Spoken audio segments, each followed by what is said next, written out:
Hey friends, welcome back to our chapter reading. We are continuing today with Charlie and the Chocolate Factory by Roald Dahl. So when we left off last time, Willy Wonka had taken all the kids and their adults in his candy-created boat, and they were going down the Chocolate River, and then he all of a sudden said, "Stop the boat!" So we're going to see where they are today. Chapter 19, The Inventing Room, Everlasting Gobstoppers, and Hair Toffee. When Mr. Wonka shouted, "Stop the boat!" the Oompa Loompas jammed their oars into the river and backed water furiously. The boat stopped.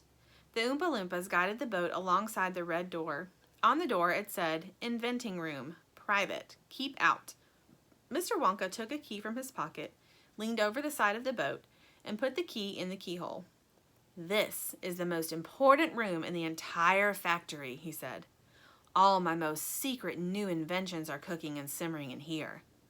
Old Fickelgruber would give his front teeth to be allowed inside just for 3 minutes. So would Prodnose and Slugworth and all the other rotten chocolate makers. But now listen to me. I want no messing about when you go in. No touching, no meddling, and no tasting. Is that agreed? "Yes, yes," cried the children. "We won't touch a thing." "Up to now," Mr. Wonka said, "nobody else, not even an Oompa Loompa, has ever been allowed in here." He opened the door and stepped out of the boat into the room. The 4 children and their parents all scrambled after him. "Don't touch!" shouted Mr. Wonka.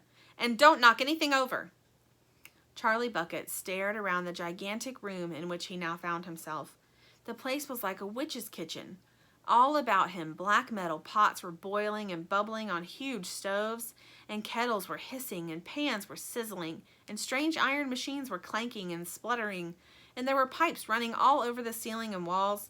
The whole place was filled with smoke and steam and delicious rich smells.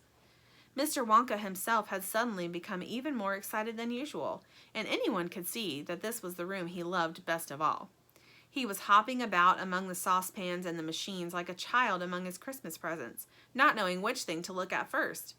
He lifted the lid from a huge pot and took a sniff. Then he rushed over and dipped a finger into a barrel of sticky yellow stuff and had a taste. Then he skipped across to one of the machines and turned half a dozen knobs this way and that, and then he peered anxiously through the glass door of a gigantic oven, rubbing his hands and cackling with delight at what he saw inside. Then he ran over to another machine, a small shiny affair that kept going put, put, put, put, put, put, put, put, and every time it went put, a large green marble dropped out of it onto a basket on the floor. At least it looked like a marble. "Everlasting Gobstoppers!" cried Mr. Wonka proudly. So here's a part of the inside of the room. Wonder what an everlasting gobstopper is. "They're completely new. I'm inventing them for children who are given very little pocket money. You can put an everlasting gobstopper in your mouth, and you can suck it and suck it and suck it and suck it and suck it and suck it and suck it, and it will never get any smaller." "It's like gum," cried Violet Beauregarde. "It's not like gum," Mr. Wonka said.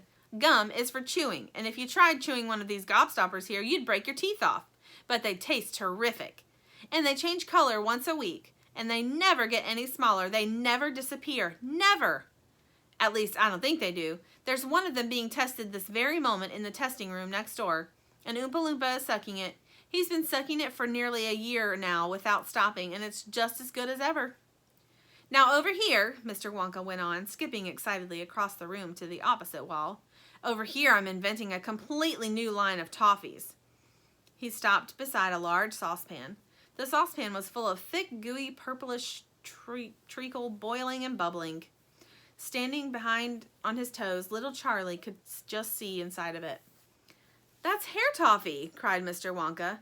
"You can eat just one tiny bit of that, and in exactly half an hour, a brand new, luscious, thick, silky, beautiful crop of hair will start growing out all over the top of your head. And a mustache and a beard." "A beard!" cried Veruca Salt. "Who wants a beard, for heaven's sake?" "It would suit you very well," said Mr. Wonka, "but unfortunately the mixture is not quite right yet. I've got it too strong. It works too well. I tried it on an Oompa Loompa yesterday in the testing room, and immediately a huge beard started shooting out of his chin, and the beard grew so fast that it soon was trailing all over the floor in a thick, hairy carpet. It was growing faster than we could cut it. The end, we had to use a lawnmower to keep it in check. But I'll get the mixture right soon, and when I do, there'll be no excuse anymore for little boys and girls going about with bald heads." "But Mr. Wonka," said Mike Teavee, "little boys and little girls never do go about with—" "Don't argue, my dear child. Please don't argue," cried Mr. Wonka. "It's such a waste of precious time. Now, over here, if you will all step this way, I will show you something that I am terrifically proud of. Oh, do be careful. Don't knock anything over. Stand back." Chapter 20, The Great Gum Machine. Mr. Wonka led the party over to a gigantic machine that stood in the very center of the inventing room. It was a mountain of gleaming metal that towered high above the children and their parents. Out of the very top of it, there sprouted hundreds and hundreds of thin glass tubes, and the glass tubes all curled downwards and came together in a bunch and hung suspended over an enormous round tub as big as a bath. "Here we go!" cried Mr. Wonka, and he pressed 3 different buttons on the side of the machine. A second later, a mighty rumbling sound came from inside it, and the whole machine began to shake most frighteningly, and steam began hissing out of it all over. And then suddenly the watchers noticed that runny stuff was pouring down the insides of all the hundreds of little glass tubes, and squirting out into the great tub below. And in every single tube, the runny stuff was a different color, so that all the colors of the rainbow, and many others as well, came sloshing and splashing into the tub. It was a lovely sight, and when the tub was nearly full, Mr. Wonka pressed another button, and immediately the runny stuff stopped running out of the tubes. The rumbling sound disappeared, and a whizzing and whirring noise took its place. And then a giant whizzer started whizzing round inside the enormous tub, mixing up all the different color liquids like an ice cream soda. Gradually, the mixture began to froth. It became frothier and frothier, and it turned from blue to white to green to brown to yellow, then back to blue again. "Watch," said Mr. Wonka. Click went the machine, and the whizzer stopped whizzing. And now there came a sort of sucking noise, and then very quickly all the blue frothy mixture in the huge basin was sucked back into the stomach of the machine. There was a moment of silence. Then a few queer rumblings were heard. Then silence again. Then suddenly the machine let out a monstrous, mighty groan. And at the same moment, a tiny drawer, no bigger than the drawer in a slot machine, popped out of the side of the machine, and in the drawer there lay something so small and thin and gray that everyone thought it must be a mistake. The thing looked like a little strip of gray cardboard. The children and their parents stared at the little gray strip lying in the drawer. "You mean that's all?" said Mike Teavee, disgusted. "That's all," answered Mr. Wonka, gazing proudly at the result. "Don't you know what it is?" There was a pause. Then suddenly, Violet Beauregard, the goofy gum-chewing girl, let out a yell of excitement. "By gum, it's gum!" she shrieked. "It's a stick of chewing gum!" "Right you are!" cried Mr. Wonka, slapping Violet hard on the back. "It's a stick of gum! It's a stick of the most amazing and fabulous and sensational gum in the world!" So there it is. On Mr. Wonka's machine, there's the little drawer, and there's a tiny little piece of gum on it. Chapter 21, Goodbye, Violet. "This gum," Mr. Wonka went on, "is my latest, my greatest, my most fascinating invention. It's a chewing gum meal. It's that tiny little strip of gum lying there is a whole 3-course dinner all by itself." "What sort of nonsense is this?" said one of the fathers. "My dear sir," cried Mr. Wonka, "when I start selling this gum in the shops, it will change everything. It will be the end of all kitchens and all cooking. There will be no more marketing to do, no more buying of meat and groceries. There'll be no knives and forks at meal times, no plates, no washing up, no garbage, no mess. Just a little strip of Wonka's magic chewing gum, and that's all you'll ever need at breakfast, lunch, and supper. This piece of gum I've just made happens to be a tomato soup, roast beef, and a blueberry pie, but you can have almost anything you want." "What do you mean? It's tomato soup, roast beef, and blueberry pie," said Violet Beauregard. "If you were to start chewing it," said Mr. Wonka, "then that is exactly what you would get on the menu. It's absolutely amazing. You can actually feel the food going down your throat into your tummy, and you can taste it perfectly, and it fills you up. It satisfies you. It's terrific." "It's utterly impossible," said Veruca Salt. "Just so long as it's gum," shouted Violet Beauregard. Just so long as it's a piece of gum and I can chew it, then that's fine for me. And quickly, she took her own world record piece of chewing gum out of her mouth and stuck it behind her ear. Come on, Mr. Wonka, she said. Hand over this magic gum of yours and we'll see if it works.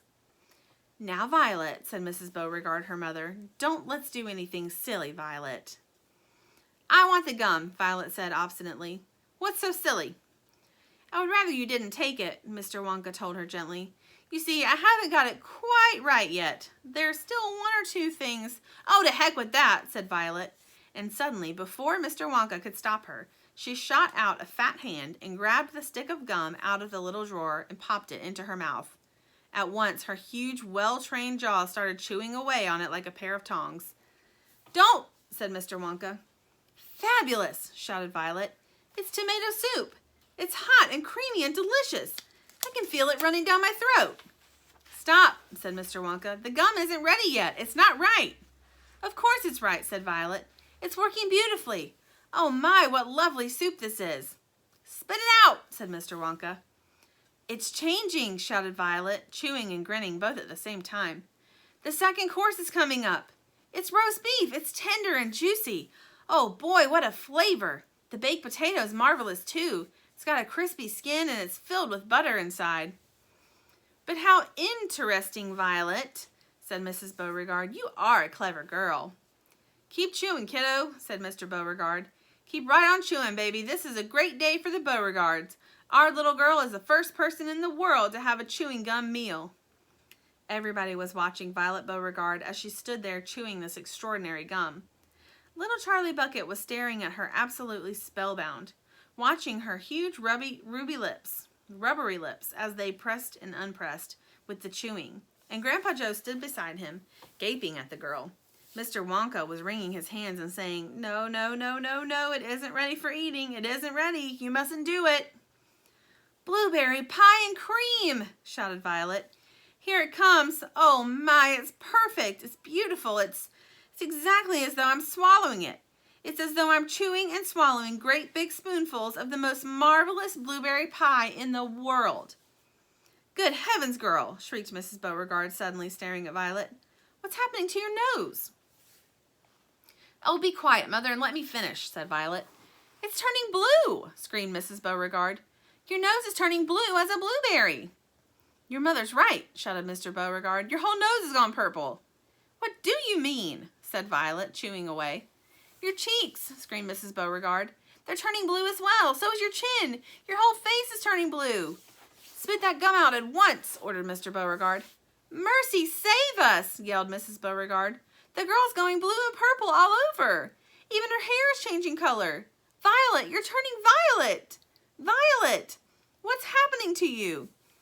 I told you I hadn't quite got it right, sighed Mr. Wonka, shaking his head sadly. I'll say you haven't, cried Mrs. Beauregard. Just look at the girl now. Everybody was staring at Violet, and what a terrible, peculiar sight she was. Her face and hands and legs and neck, in fact, the skin all over her body, as well as her great big mop of curly hair, had turned a brilliant purplish blue, the color of blueberry juice. It always goes wrong when we come to the dessert, sighed Mr. Wonka. It's the blueberry pie that does it, but I'll get it right one day. You wait and see.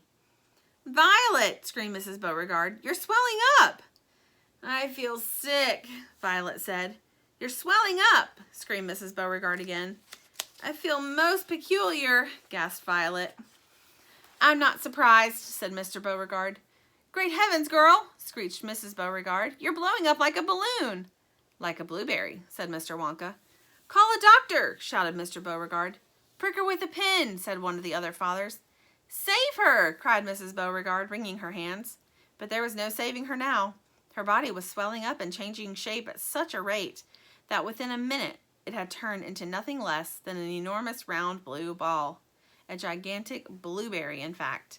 And all that remained of Violet Beauregard herself was a tiny pair of legs and a tiny pair of arms sticking out of the great round fruit and a little head on top. It always happens like that, sighed Mr. Wonka. I've tried it 20 times in the testing room on 20 Oompa Loompas, and every one of them finished up as a blueberry. It's most annoying. I just can't understand it. Here's Violet, looking like a big old blueberry. But I don't want a Blueberry for a daughter, yelled Mrs. Beauregard. Put her back to what she was this instant. Mr. Wonka clicked his fingers, then 10 Oompa Loompas appeared immediately at his side. Roll Miss Beauregard into the boat, he said to them, and take her along to the juicing room at once. The juicing room? Cried Mrs. Beauregard.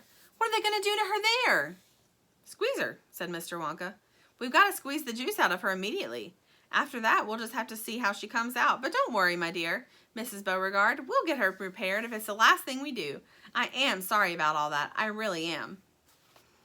Already, the 10 Oompa Loompas were rolling the enormous Blueberry across the floor of the inventing room toward the door that led to the chocolate river, where the boat was waiting. Mr. and Mrs. Beauregard hurried after them. The rest of the party, including little Charlie Bucket and Grandpa Joe, stood absolutely still and watched them go. Listen, whispered Charlie. Listen, Grandpa. The Oompa Loompas in the boat outside are starting to sing. The voices, 100 of them singing together, came loud and clear into the room. Dear friends, we surely all agree. There's almost nothing worse to see than some repulsive little bum who's always chewing chewing gum. It's very near as bad as those who sit around and pick their nose. So please believe us when we say that chewing gum will never pay. The sticky habit's bound to send the chewer to a sticky end. Did any of you ever know a person called Miss Bigelow? This dreadful woman saw no wrong in chewing all day long. She chewed while bathing in the tub. She chewed while dancing at her club. She chewed in church and on the bus. It really was quite ludicrous. And when she couldn't find her gum, she'd chew up the linoleum, or anything that happened near, a pair of boots, the postman's ear, or other people's underclothes, and once she chewed her boyfriend's nose. She went on chewing till at last her chewing muscles grew so vast that from her face her giant chin stuck out just like a violin. For years and years she chewed away, consuming 50 packs a day, until one summer's eve, alas, a horrid business came to pass. Miss Bigelow went late to bed. For half an hour she lay and read, chewing and chewing all the while like some great clockwork crocodile. At last she put her gum away upon a special little tray and settled back and went to sleep. She managed this by counting sheep. But now how strange, although she slept, those massive jeans of hers still kept on chewing through the night, even with nothing there to bite. They were, you see, in such a groove, they positively had to move. And very grim it was to hear, in pitch darkness, loud and clear, the sleeping woman's great big trap, opening and shutting, snap, snap, snap. Faster and faster, chop, chop, chop. The noise went on, it wouldn't stop, until at last her jaws decide to pause and open extra wide. And with the most tremendous chew, they bit the lady's tongue in two. Thereafter, just from chewing gum, and spent her whole life, Miss Bigelow was always dumb, and spent her life shut up in some disgusting sanatorium. And that is why we'll try so hard to save Miss Violet Beauregard from suffering an equal fate. She's still quite young, it's not too late. Provided she survives the cure. We hope she does. We can't be sure. All right, friends, that's where we're going to stop for today. So join me back next time and we'll see what happens next in Crazy Willy Wonka's factory. Bye.